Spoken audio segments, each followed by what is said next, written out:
Malcolm X It's Day. Whoop, Malcolm whoop, X whoop. Day. Free the And then, land. Free the land. yeah, and guess what? We want to see you. We don't want to send a little picture. I tell you about a little picture something there, you know. We want to, eh? Let me tell you, I had to do an interview with Jessica Bengani from South Africa and a young 10th grader in Atlanta, Mm-hmm. and it has been a trying because of the technology and the time Yes. frame. So And I'm then, just literally getting ready for work. no, But within the show, I'll go all live. right. And then Lavoni was telling me that a lot of countries in Africa are having some serious internet problems over the past few weeks. There have been some issues with the internet there, so we're not even able to reach certain persons there on the motherland because of even in Tanzania, in Ghana, Uganda. You know, a lot of that is happening. So it's an issue. We hope by And next week. that's why we have to have black social media, Yeah, and black web and stuff like that, because that's what happened when we were doing the interview. She last was doing an week. interview Yeah. about Mama Winnie Mandela, Oh, and every time it seemed like she said Winnie Mandela, the internet started acting up. yeah. So she Oh texted no. me and she said maybe we shouldn't say her name all the time and the internet will be okay. What? So we stopped saying Winnie Mandela and we just said Mama, Mm-hmm. and I promise you the internet was smooth. Whoa, you hear that, Dwight? Jeez. Mm-mm-mm-mm-mm. That is absolutely amazing. Okay, we're live on my page, Denise Isis Miller page, and also Roots FM's page. Thank you so much, Dwight, for your technical support. And, we continue. So it's Malcolm X Day. Who else is on? Is Sharon on yet? Theo on? Yes, I'm on. Hey, Blessings, love to everyone. greetings. Happy Malcolm X Day to you, African Liberation Happy Month. Malcolm X Day to you Yes, and so, Black Liberation Day. yes, month. The day is next week, Saturday. Yeah, Month. but there's so much going on. Africa Day. Right, Africa so Month. so much going on, to tell you the truth. All right, so Oli, are you in Atlanta yet, or you're going tomorrow? Oli Matatal, I'm going today. I'm going today, actually. you're going to No, I'm Atlanta. not in Atlanta. I'm in Selma, and it's You're still in Selma. raining Oh, you have profusely. And I'm rain. like, whoa, what's going on? Well, It's like a we big, need some rain here. It's so hot. massive We got cloud that. and loads of rain. Yeah, wow. Be Sending it safe. your way. Please be Send safe. it out to sea. Yeah, we need a little rain here because it is so hot. We're having some Oh, serious really? heat wave. Yeah, we're having some serious heat waves here in May. And once again, I have to implore persons, keep hydrated, drink a lot of water, have more fruits and less hardcore food, Yes, very important. Very, very important. So, Oli, we start off with you. First of all, it's Malcolm X Day, but I want you to express to me, can you mute your mics, please? Mute your mics if you're not speaking. Anybody that's not speaking, could you mute your mic because we're having some terrible feedback? Oli, is it your? Hello? Yes, I'm here. No, somebody's background is kind of noisy. So anybody who's not speaking, can you mute your mic so we're not hearing that background noise? Okay. So Oli, I would like for you to first of all tell us All right. what are your thoughts for in terms of African Liberation Month and what it means to you, and then I'll ask Sharon as well, and then hopefully Thea can come on and then we talk about Malcolm X. What does Malcolm X mean to you? We'll start with African Liberation Month. What does it mean to you, especially with your background, with your mother, your family in general was very active, in the 60s and so forth, and helped to mold you into who you are today. Go right ahead, Oli. Oli, of course, is an international Well, journalist. May as African. It's just going to give you a little intro. International journalist, international Can host. you hear me? Yeah, I was just giving you a little intro, but go right ahead. Go right ahead, Oli. Well, May is a very powerful month. I said May is a very powerful month because, like you said, you've got African Liberation Day, you've got Malcolm X Day, and then there are a number of different holidays within that were birthdays of different Black leaders during the month. But it's powerful for all African people globally, whether you're born on the continent or born in Jamaica, whether you call yourself a Jamaican, a Brazilian, a South African, a Ghanaian, or you call yourself from Alabama or Selma. So I think for us as a global African people, May is a good time for us to look at our collective struggles wherever we may be in the world, and to try to find a way to unite across all boundaries and all lines. Right now, it's very crucial for Black people to unite and really to see that our struggles are one and that we all share a common enemy.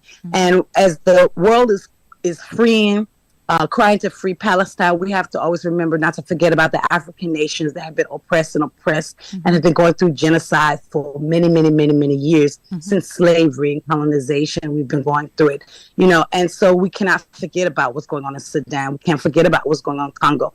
We have to hold these companies accountable in America that continue to oppress us as African people globally, whether it's Apple, whether it's the banks, Chase Banks, because all of these companies made their money off of the backs of institutionalized slavery and racism and segregation. And now is the time for change, real reparations. And as we move forward as an African people, we have to have an African collective agenda. We have to be on the same page. What's happening in Kenya and what's happening in Jamaica, what's happening in Brazil, what's happening in Alabama affects us all, and what happens in Colombia. It affects us all as Black people. If one Black child is killed in Selma, I feel it in Jamaica. If one Black child is killed in Jamaica, I feel in Gambia. If one Black child is killed in Gambia, I feel in Senegal. Our pain is a collective pain. Our history is a collective history. And our enemy is a collective enemy. We have to unite. We have to use this time in May to organize ourselves. We cannot allow ourselves to be divided among petty differences, whether it's male or female, religious, it could be economic, it could be I like white, you like blue, whatever it is. This is not the time for Black people to be divided among divided lines. Now is the time for us to find the things that bring us together, the things that unite us. Community, come in unity. Now is the time to find the things that unite us, and together we unite and we fight this common enemy. And we must identify who the enemy is, because it's very important so we understand what our goal is, to tear that enemy down so that we as African people and as an African nation will rise. Africa must unite. African people globally must unite. One struggle is all of our struggles. All of our struggle is one struggle. And Black men and Black women, we have been attacked over and over and over and over. We cannot be divided amongst each other. We don't have time not for for that. economic reasons, not for greed. Well said, Oli. Well said. I'm going to have Sharon, very passionate as you always are about this, and rightly so we should be.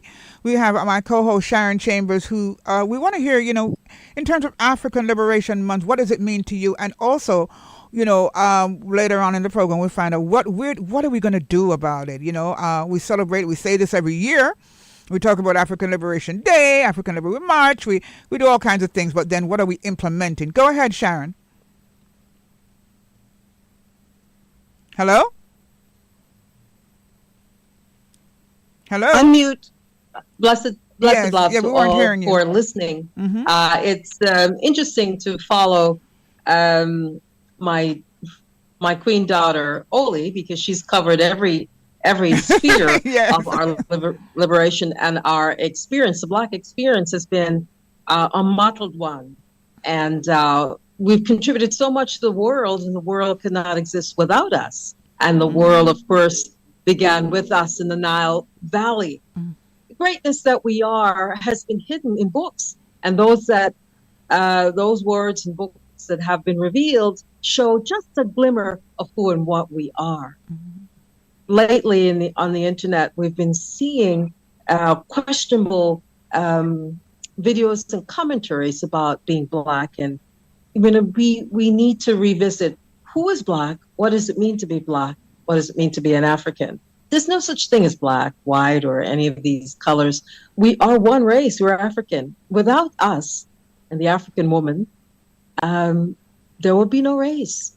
there will be no races. There will be no humanity. So we have to go back to that one humanity and that one cause for living, and that is to find love, to find friendship amongst different cultures, because we are all one people, different cultural and social experiences. And we need to go back, we ourselves, the researchers, to look at the roots of who we are, where we come from, and as we spread across equatorial Africa into the reaches of the entire globe, that we African people have started from Nubia, now Sudan. We have shared our knowledge with Egypt and Kush or Kemet, and we have covered all of that. We've gone into North Africa. We have created or civilized Spain and Europe. Why do we have to continue to explain who we are? We must know who we are by now. And a Black man from anywhere is an African. Why does one have to rethink? Could I not be an African because the size of my skull? We really need to get it clear who we are, what we are, and to be able, as Marcus Garvey say, assert ourselves when we come under attack, or even if we don't come under attack by our enemies, know who we are and know how to put the enemy in his place. So this is the time for us to re-examine who we really are, our entire struggle and our entire history. Well, one thing we know for sure is that Peter Tosh said it, and I endorse it, that no matter where you come from, as long as you're a Black man, you're in Africa. You know what I'm saying? Yeah, That ancestor knew what he was talking about. Absolutely, yeah. Lavoni Kennedy, are you there? Is she on? I'm not seeing. Greetings. Greetings, Sister Queen. How are you? And we have Oli, of course, is in Selma, Alabama, heading to Atlanta. We have Sharon, who is in, where are you now, Sharon? You're not in the grill yet. You're not at 10 o'clock in a piece. Okay, so she's in their yard in Hanover. Right. And, of course, you are there in Cali, heading to New York. So we have some people who are, just all over the diaspora, and we give thanks for that variation, vibration. Your thoughts on Black History Month and what it means to you in terms of you you're traveling a lot. You just came back from Ghana. You're heading back there soon. You're doing a lot of work with regards to Africa and Jamaica and the States. What does African Liberation Month mean to you? What do you hope to get out of it? I think it's time for us to stop talking and all just unite, because it's been going on for so long and we still not connected together as one people, like the Empress Nim and the Queen say. We have to connect as one people, and if we don't do that, we're going to just keep going on in the same cycle like it is now. So making the connections is so important, and identifying who we are is so important right now. Right. So is that one of the reasons why you are making so many inroads into the continent? When it comes to Ghana, whether it's Tanzania, different spaces, Uganda. Is that one of the reasons why you think it's so important to make the links that way? Jamaica, of course, we can't leave out Jamaica. Yeah, we have to. We have to, because they've been talking before us. Marcus Garvey and them, they've been talking before we was even here, and now it's time for us to try to make a change and make a difference. So much as I can do to make that happen, to bring in connections, I'm going to do it till I can't do it no more. Right. And I must say that, when it comes on to yourself, meeting you officially just recently, when it comes on to Sharon and Oli Matata, we're talking about activists who are really active. You have some activists who are just a namesake. But I'm talking about you sisters who are absolutely activists, because you're doing the work. You're doing the work, and that's what we talk about, because the only way you can make a difference is to do the work and be solution oriented with how we actually do the work. So, yes, give thanks. Is Theo on, Sharon? No, he's not. He's mobile. Okay, because I want to speak to him too as we segue into Malcolm X Day. I'll try to reach him. Yes, so I'll go forward to Oli Matata to talk a little bit about Malcolm X Day and what it means to her. Each and every one, I'll ask you again, what it means to you and how we can incorporate his some because it's not everything, his philosophy, within our life. Because one thing I know for sure, as I said before, Malcolm X was introduced to me by my dad. Just books in general, Martin Luther King. And I like that picture that you sent to me yesterday, Oli, I think you said it's the only picture of Malcolm X and Martin Luther King. And they were from different persuasions. That was a real powerful picture, But I'm just saying this to say that, we when we have these icons, there's not every single thing that we're going to necessarily agree with about them. Even with Marcus Garvey, it's not everything that you're going to agree with, but you take out the salient points, the important points, and deal with those. One thing I respect, not one thing, I respect and honor Malcolm X as an orator, and to think that he wasn't even schooled to a certain level, and then also that he was imprisoned and he utilized that time to study the dictionary, study words, and get himself on a level where when he came out and became a Muslim, he was so outstanding in how he presented. And I think that's very important. When reading, that brought that out to me. That's another reason why I started to even read more when I heard his story, and read different things. Don't only read one kind of a book. Read different things, because it took him to another level as an international orator. That was listened to by so many, all kind of different people. Was listening to Malcolm X and still, listening to him now, especially on a day like today. Take it away from me, Oli. Malcolm X Day. Well, I got to give a little backstory on Malcolm. Malcolm's family were Garveyites, right? And if I remember correctly, Malcolm's father was actually killed by the Klan. Yes, he was. And so, and their house was burned down too by the Klan. He had all this rage in him. You have to realize that it's because the Klan killed his father, a Garveyite. You understand? And even when you look at Martin Luther King's grandmother was assassinated in Ebenezer Baptist Church 2 generations before him, or maybe one. Yeah, you understand? So you have to always look at the what influenced their lives, right? And the atmosphere of what was going on at the time. We were living in a very strong segregated South during the time, Jim Crow, during the time that Malcolm X was growing up. It was right after World War II, right after Hitler and, the Jews, you know what I mean? So he grew up in a time where racism was at a very, very frontal sphere. So he had no choice but to be the type of person he was, because he lost his strongest male figure as a result of white domestic terrorism, the Ku Klux Klan.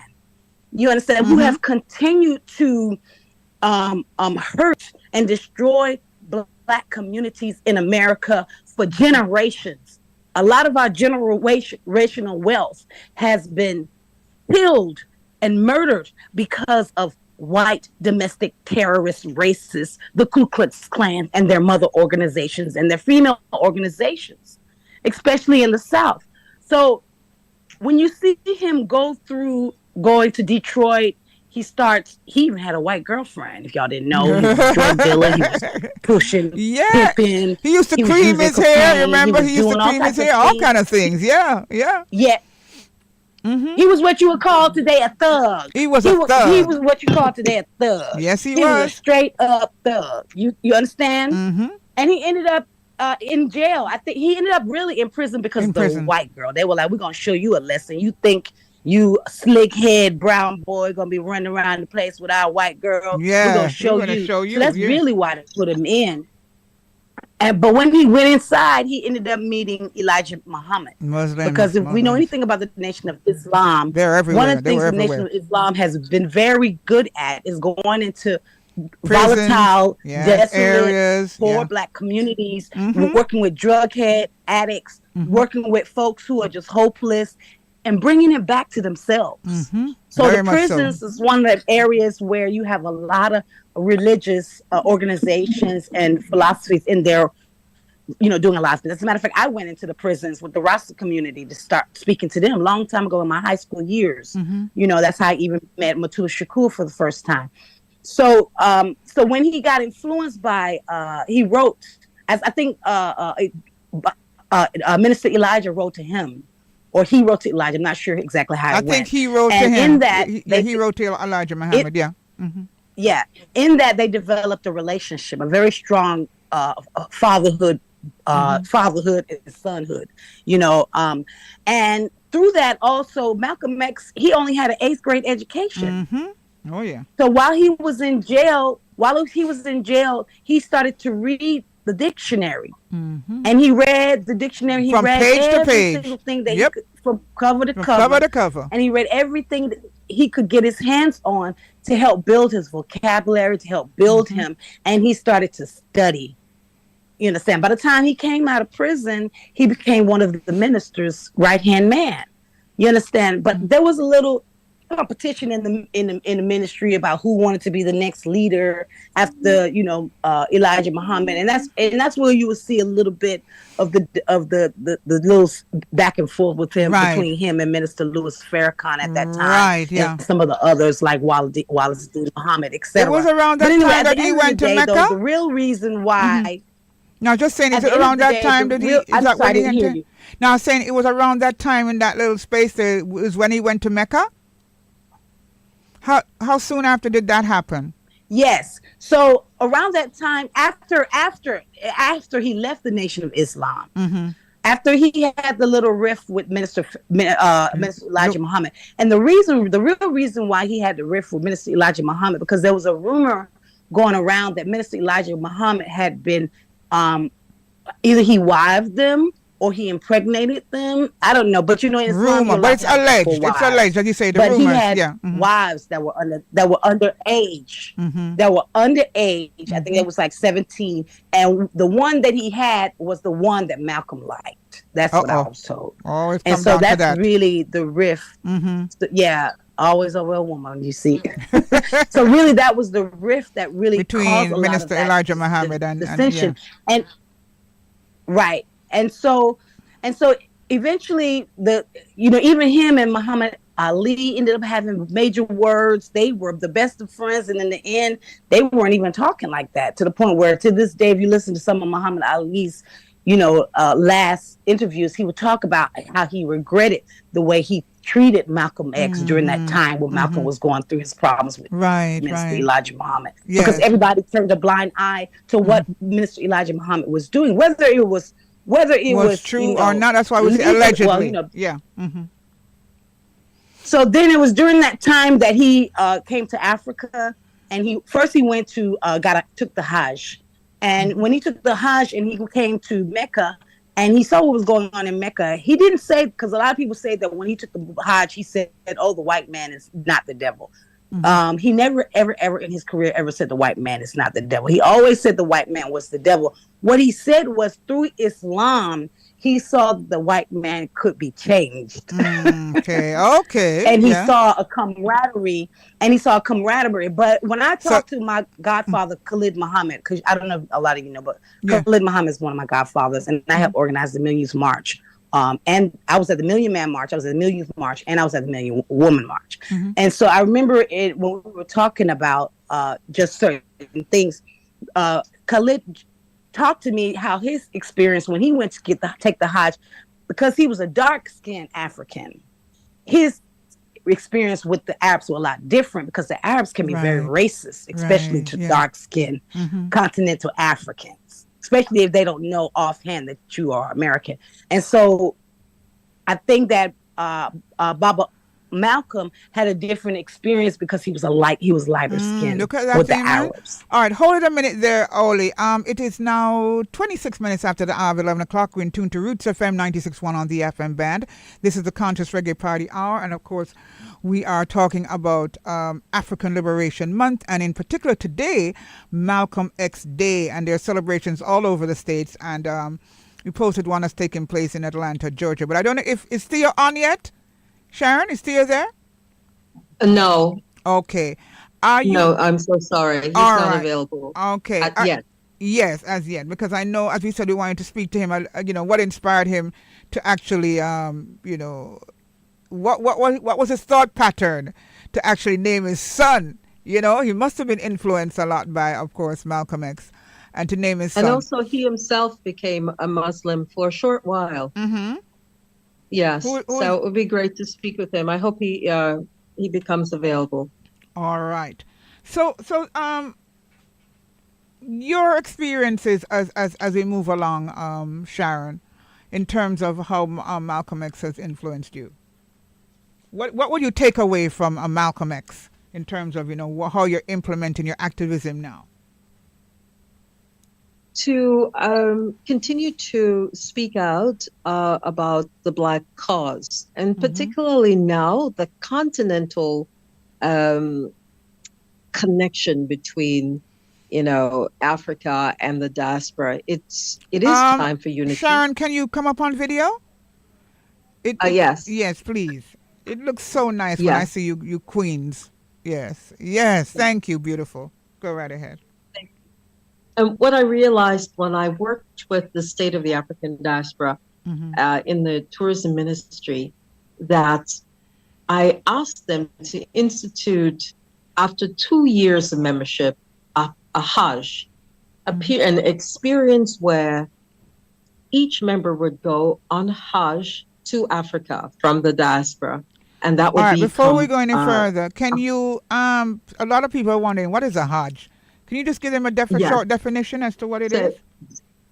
They would do what the Muslim does. Within their lifetime, they must go to Mecca and they must do what they do there, worship and so on, camaraderie.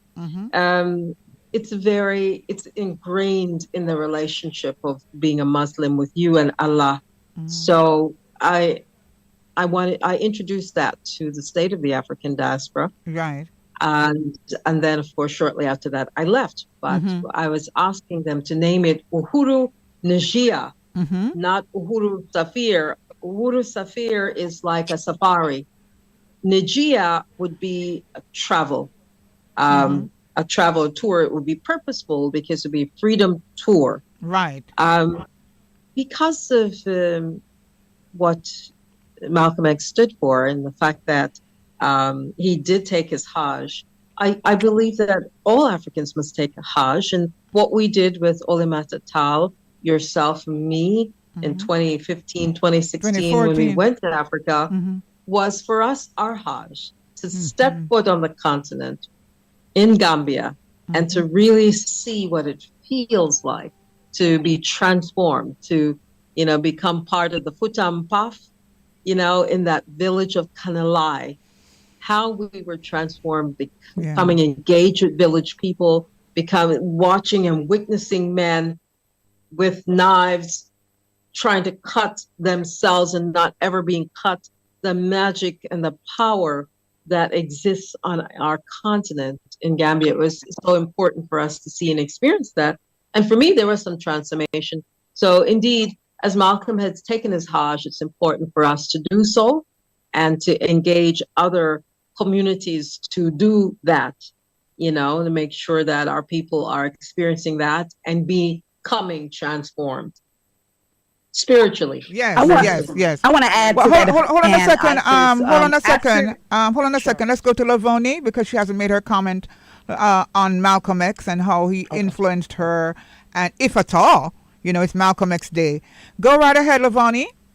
Yes, we just have to stand up and really fight, you know. And like I said, we talk about it. Now it's time for us to really go in and do something about it. Yes. And also, I have my people from Uganda, Cultural Bonanza, where Umar is on and David is also on. And I want to introduce them to you. You know, I introduced them to you already, but they have a lot to say. All right, because remember, I didn't know that they were coming on. I didn't. Who David is? Which? Yeah, because of the internet connection. Right. So we have to, probably Umar would have to come back on again next week. He's on today. We'll still have some words from him, but I'm sure it will be shortened. But Malcolm X Day is. Who you were saying something? No, we'd like to hear your comments and then back to Oli if possible. Well, I made my comment in terms. You mean in terms of Malcolm X? Yes, Malcolm. Yeah, I did. I made my comment last week also in introducing Malcolm X to say how I was influenced by him because my father introduced me to Malcolm X through books, and I was very inspired by his oratory skills and his knowledge and just the fact that he read so much. It encouraged me as a youngster to read a lot as well. And I think we have to also let our young people of the day know that, reading is still so very important. Them have this horrible saying that say if you want to hide something from a black man or woman, put it in a book, So I was encouraged by his militancy. And even though he was so militant and just so outspoken and charismatic, there was still something about him. I don't know if you noticed, guys, that there was a humble spirit within him there. At the same time, he had this balance of this humble spirit, but still a profound energy in terms of how he, how he spoke and what he said. He was adamant and passionate about what he was saying, but there was that spirit of humility I saw as well. And to really have that balance is to really do that, especially somebody who was as large as he was, is, amazing. Because, sometimes the ego can take over. Yeah. So, and people just get caught up in all of that. All right. So we're going to go, just give me a minute there, Oli. You wanted to make a quick point on as to what Sharon was saying, and we go back to Lavani in terms of Umar and David. Yes, because I wanted to say, after he did the Hajj, and he realized that, that there could be some form of unity with, others that were not Black. He decided to go and participate in the Organization of African Unity conference that was held in Ghana, organized by Kwame Nkrumah, Sekou Touré, and he had been started by them and Haile Selassie. And through that trip, he bonded with a lot of different African leaders throughout the globe, and it really helped to make him a lot more mature when it comes to his next level of ideology as a Pan-Africanist and a strong Black nationalist. You understand? Okay. And so he also gained another name there. So a lot of people think that he just became El Hajj Malik Shabazz. After he got El Hajj Malik Shabazz, he got another name called Omar Wali, Baba Omar Wali. And so we just have to understand that these were additional names that he added to his name to kind of show the different levels of his development and his growth as an artist. As a speaker, as a leader. My mentor was calling me, but as a speaker and as a leader. So I just wanted to add that in and to say that at Malcolm X, the Malcolm X Festival is going on this weekend in Atlanta, Georgia. It's going to start tomorrow. It's going to be all day tomorrow and all day Sunday, rain or shine. So please come out in your numbers. Let's invoke the spirit of Malcolm and Betty Shabazz and the spirit of Pan-Africanism, Black nationalism. And in this, that's right. And in this spirit of so much racism in America, especially in the South, we have to be unified and we have to be organized. We have to be self-determining, Kuji Chakalia. We have to free the land in these Black belts of the South where Black people are unified. We have to defend ourselves from any possible racist attack. Did you see what happened in the Congress just recently? This woman made a comment about some Black woman's eyelash. She was like, And anyway, that's for another program because we have a limited time. So thank you so much for that, Oli. We're heading right into where we're going now. Ghana, Lavani, we're going cultural bonanza or Uganda. Uganda. I'm sorry, Uganda. We're in Uganda now. We're so happy that we're able to, based on the situations they're having there with the internet situations. So greetings, welcome. Greetings. Who's this? Umar? Brother Umar? Definitely Umar. Yes. Definitely. How are you doing, my brother? I'm good. How are you? Oh, I'm rootsy. When you're talking to Roots FM, you got to say you're rootsy absolutely with no apologies. No apologies, Rootsy. Rootsy. How is everyone online? Huh? All is well. How is everyone online? Sorry, we're great. We're great. Rootsy. We're great. Yes. Rootsy. Yes. Positively. So where in Ghana Yes, you where in Ghana are you as we celebrate African Liberation Month? Where in Ghana are you? No, right now Uganda. I'm in I mean Kampala. Uganda. Why do I say Right keep now, Uganda. saying Ghana's on my right, mind? Ghana's on my right now mind. I'm in Kampala, Uganda. Go right ahead, my brother. Yes. So literally, I'm really so glad to be joining the platform of the beautiful ladies, African beautiful ladies, Thank you. who always aspire and talk about their ancestral bloodline. Okay. Right now, I'm the head of the Culture Bonanza. It's an initiative promote, where we try to promote African artists, African tradition, cultures, uh, and different backgrounds. Okay, Yes. and trust me, whenever I talk about Can everybody unmute them? Can everybody mute their mics because we're hearing some background and we're not able to hear Brother Umar properly. So mute your mics while someone else is speaking. Thank you. Go ahead, brother. so like whenever we are talking about the black thread, everyone should just go back in the back days. First, someone talked about how uh, how the black race is the first race. Okay. Now, when you talk about the biblical or the binding theological, both in Islam and biblical, okay, you'll find that even the first human to be created was a man. Was a black man. That was Adam. Okay. So for us Islamically, we call him Adam alayhi salam. He was black. In fact, he was 120 feet long, and he was 40 feet in width. Okay.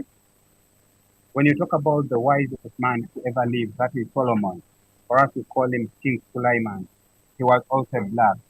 When you talk about Moses, okay, one of the biggest prophets in the history, he was black. So whenever you talk about the black race, people normally think that the white race was always has been the superior race, but it also evolved from the black race. Okay, when you go whenever you go back in the history, they always tell you that the first nuclear bomb to ever been striken into a country was the Hiroshima and Nagasaki bomb. Yet people won't tell you the truth that it was the first nuclear bomb ever hit in a country. It was one that was put in Namibia or striken in Namibia, and that happened in the 20,000 years back.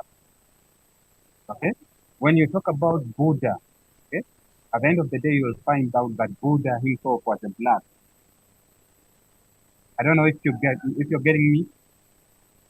Yes, we're listening intently. Yes, and we're totally understanding what you're saying in terms of a lot of people still in this time and age don't understand that kind of historical background.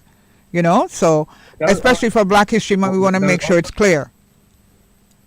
They'll also tell you that probably the first satellite to be launched in the orbit was launched probably 6 to 8 years back. But when you go back in the history, it was launched in 30,000 years back, and each launching pads were found in Africa, and it's called the black satellite. So whoever wants to talk about the greatness of Africa and all the black race should always go back in the prehistorical facts, and you'll find out that it's quite amazing that we are the giants of the human race. So when you talk about the black race, for me and my brother David, we are riding and uh, driving an initiative of culture bonanza. Culture bonanza, when you talk about culture, you'll just know it's about culture. But when you talk about bonanza, bonanza is something that it's a component of lots of wealth and intriguing factors. Normally, they used to, it was a word which was used for the miners, those who could go deep down in the, when they are looking for treasures with the likes of gold.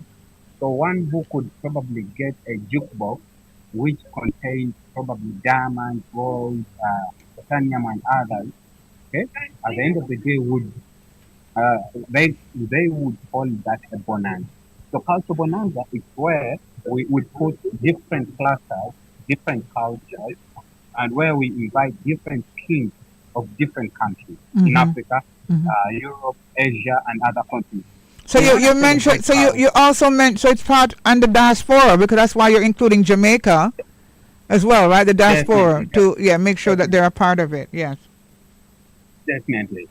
So it's not only for the African race, because there is a lot within the African race, within culture, that we have to probably align the world again in the moral characteristics, okay, and the better upbringing of our children, okay, because just look at the way our children of the 21st, 20th, and probably and the future generations, how what they consume. Okay? Yes. Oh, yes. We are well aware. Yeah. I was watching some video from Jamaica. There was a certain lady who was 165 years. In fact, she was 146 years. And she was so strong, but she only focused on her diet. You get? So in Culture Bonanza, we look into all aspects of life, from our culture values. We go into culture cuisine. We go into it's a holistic approach. It's a holistic approach in terms of how we embrace, our culture. We talk about heritage. We talk about the values of our land. We talk about the values of the spirit. You them apart. Because at the end of the day, yes, we got religion, okay?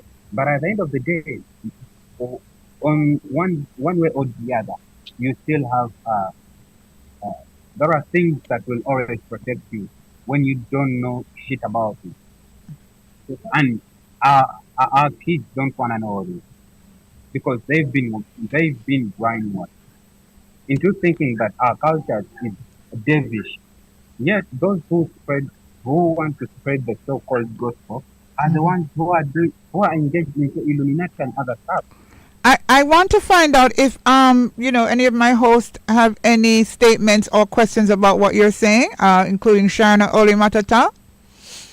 Please let me know so you can address Brother Umar over there in Uganda directly. Sharon? I have been unable to hear clearly, so I can't respond. The communication was not clear, but maybe Carla could respond. Who? I said Carla. Queen Lavani. Lavani. Yeah, but Lavani, if you want to expound on it, or Oli, are you hearing? I know it's a little low. Yeah, I can't understand him either. I'm having a hard time. I'm just grasping here and there. Yes, it's low. It's not an accent thing. It's just because of I think because they're having the connection. The connection. Yeah, the connection. It's true. It's not that. Yeah, it's not that. We have Theo Chambers online as well. Baba Theo. Okay, my brother Umar, just give us a moment there, because we're gonna. Everything can't be said in one, presentation, as we know. We gotta have an idea as to what it's about. But we want to go back to Theo Chambers is supposed to speak to us. Greetings, Theo, about it being Malcolm X Day, and of course his whole journey with Malcolm X, and of course he's named his son Malcolm X as well. So let's hear from you. Greetings, Theo. Happy day. How are you? Oh boy, we're great. How are you? You're on the road. I'm on the road. Okay, so it's Malcolm X Day, and of course, we want to hear from you. You're in a synopsis, your journey with Malcolm X, and how you linked up with your son, and what was it you said to your son when he got old enough to understand why he had an X at the end of his name? Well, when I was in the United States Air Force in London on a military base, I formed the first black organization called the United Brotherhood Organization to celebrate Malcolm X Day, birth and life. And during that time, my son was born, and I decided to name him Malcolm X.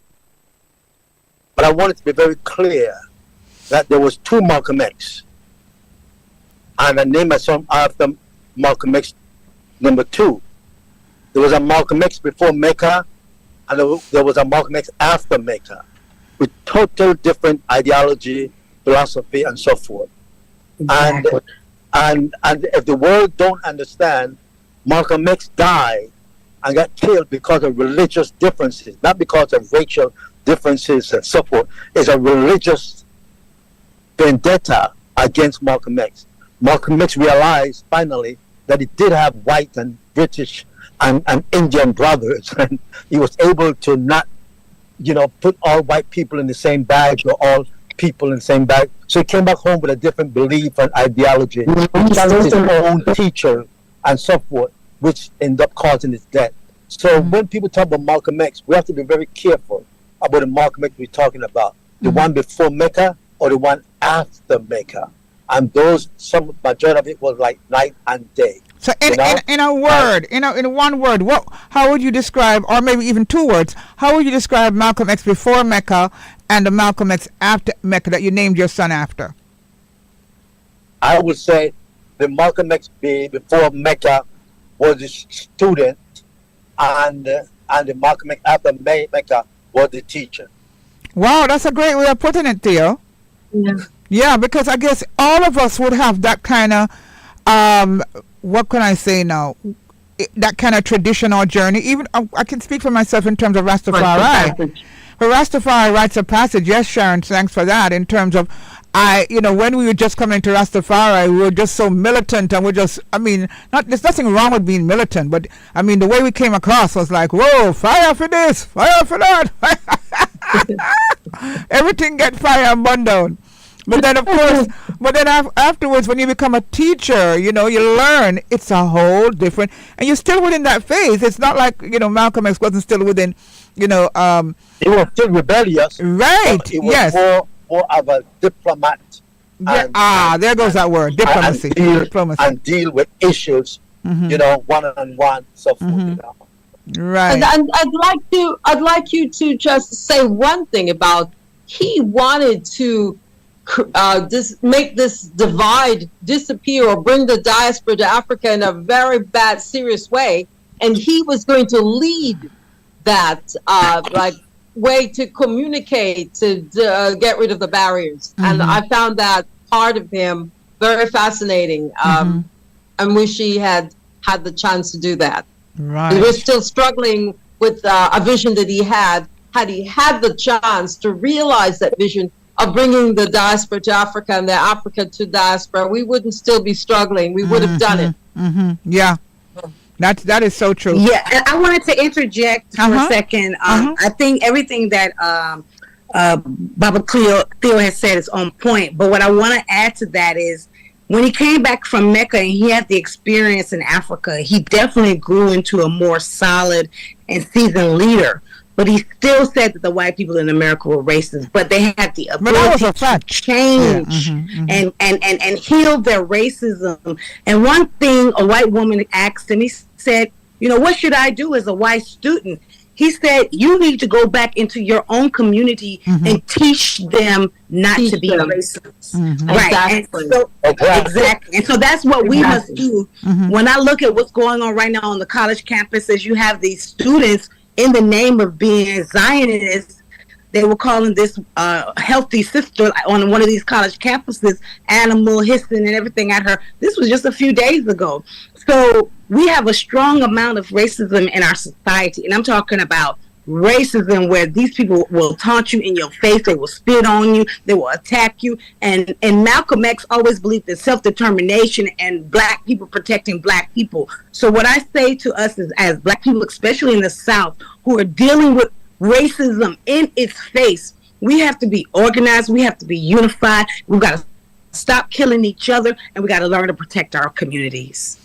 Absolutely. Indeed. Very, very poignant, Okay. especially in 2024. We're celebrating African Liberation Month, and we move beyond, because as we move towards the middle and end of the year, we're thinking about Uganda, we're thinking about Ghana, we're thinking about so many countries in Africa that cultural bonanza in particular right now, where we have Brother Umar on. But can I just add something? Mm-hmm. Just to add to what Olima just stated. We need to come to the conclusion Mm-hmm. that that one of the functions of the pigmentation of our skin is the sunblock, okay, and it prevents us, the sun from doing a lot of damage. At the same time, it helps to create vitamin D, and we need to stop looking at people with strong melanin and believe that they think like us. We need to judge people because the way they behave. And if a white man cross our red line, we treat him one way. If a black man cross that red line, we should treat him the same way. But we give our own people too many slack because they look like us and blame enslavement and not punish them for what's taking place. That's why Africa is where it's at. We allow black people to sell us out and we do nothing about it. But we criticize the white man for doing the same thing. We need to hold all human beings accountable who mistreat another black person or mistreat all of us the same way, and that stuff will stop, because we need to hold our own people accountable for allowing others to mistreat us. All right. On that note, we're going to head to, well said, Theo. We're going to go, we're going to seal up the program with Uganda, cultural bonanza. We have just about a minute or two to go, but, we go respectfully forward to Brother Umar. The cultural bonanza is really exactly what everybody is saying in terms of where we go forward, how we interact, how we communicate, how we bond, So it is very relevant, I might add. You can conclude now, my brother Omar. You still on? Yes. But you have to speak a little louder. They're not hearing you very clearly. I know you have issues over there in Uganda with the internet and so, but you have to speak louder because they're not hearing you very well. I am hearing you, but you have to be louder, please. Okay, so literally, when you talk about I think it got worse. Brother Omar? Worse. You got worse. I don't know. Yeah, we can't hear you at all. I don't know what it is. I know you're speaking, but we're not hearing you clearly. Try one more time. Let's see if we can. So how about that? Finally. Oh, yes. Yeah, now we're talking. At the end of the program, now we're hearing you. Geez. Sorry, I didn't know that you were not hearing me. Not hearing. We're hearing you very low. Very sorry low. about that. But quickly wrap up for us, please, until we speak again. Yeah. Okay, so due to the matter of time, now I said about Culture Bonanza. It's an initiative where, when you go to the Arab countries, you will find kings being treated as kings. But those kings were created in the late 90s, okay? Or in the early 90s. But we have lineages of kings, okay, that have been in existence for the last 2,000 years. Yes. 1,000 or 500 years back. Okay, so the African race has always been there. So we have a land of Africa, which is far the biggest continent in the entire world, though the colonialists always want it to be portrayed as the smallest. Okay? Yes. So at the end of, for what we do, we invite all global kings. Okay? And they come with their investment portfolios. We also invite global investors who are willing to invest into our lands, not to take our minerals away, so that we can create jobs for our people. Not like what's happening in some parts of the Congo or Sudan. We don't want that kind of situation. Definitely. Yes. We no longer want bloodshed in our countries, in our continent. Yes. We want to see our people prospering on the natural resources they possess in their lands. So we invite the globe to come and experience, first for investment, okay? Second, for entertainment. And thirdly, which would have been the first, is to get to know different cultures to interact, to get to know people of different clusters. Yes, very important. To get to know the beauty of different cultures, where you can taste my cuisines, see my performances, how my people dance, how my people sing. Yeah, we're feeling it. We're feeling it, my brother. We're feeling it. We're not even there. We're feeling it. That is the theme. Because for us, we have a notion, the power of culture for development. Yes. So we use culture for development. It's a tool that we use, we garner and rally onto. Okay, to spread love. Because whenever teams of different clusters of different cultures are in one place, you just imagine the power that is there. Oh yes. Absolutely. Just imagine the spirit of love that is always there. Yes. Well, my brother, I'm sorry? Yes. You get my point. Oh, yes, I get your point, and we have to seal up now because I have a time signal at 12 o'clock. But the conversation... No problem. We can do that another day. Yeah, the conversations will continue, and it's not just about being African Liberation Month or Africa Month or whatever. It's an ongoing situation as part of our lifestyle, for sure. Okay. You know, so the conversations will continue. But I want to say thank you so much. I know I'm hearing you've been having issues over there in different countries with... the internet, but thank God we're able to speak to you today. We thank Lavoni Kennedy. We thank Oli Matatal, Sharon Chambers, Theo Chambers. You know, we thank you all as we say aluta continua. Yeah. And we thank you. Yes, victory certain. Victoria Aseta. Victory certain. Yeah, victory certain. So we move through with that kind of mentality and that phase within our lifestyle. So thank you so much. That's my colleague David. Oh, greetings, my brother. Thank you so much. Bless you. I didn't want to see you close before I say hi. Oh, thank you greetings. It was wonderful. Greetings, my brother. Aluta continua over there in Uganda as well, right? Oh, beautiful. Yeah. All right, so we'll be talking again. The place looks dark, but I'm okay with it. No. All right, Lavoni, thank you so much, Sharon. All of you, thank you so much. Bless you. And of course, remember, as we move forward to African Liberation Day next week, Saturday. All right. Long live Malcolm X. Blessed love. Blessed love. Take care. Thank you all. Yes, give thanks. All right. Yeah, when African people come together, you know, it's a joy, you know. Yeah, man, no matter where in the world you are, yes, and we come together, it's a powerhouse. And that's what it is. That it is indeed a powerhouse. So you're in tune to Roots FM. That has been the Conscious Reggae Party Hour as we celebrate African Liberation Month, and today's Malcolm X Day. Go do some research on Malcolm X. You know, if you don't know, you younger people, most of you won't know. And that's one of the reasons why we would have done the program, because he has influenced us so much as young people moving into adults. And, you know, read, guys. Please read. Make sure you're reading, all right? Bless you. National budget is everybody's business because it impacts every Jamaican. The time brought to you by the Ministry of Finance and the Public Service is... It's exactly 12 p.m. Africa Unite, you know how that goes.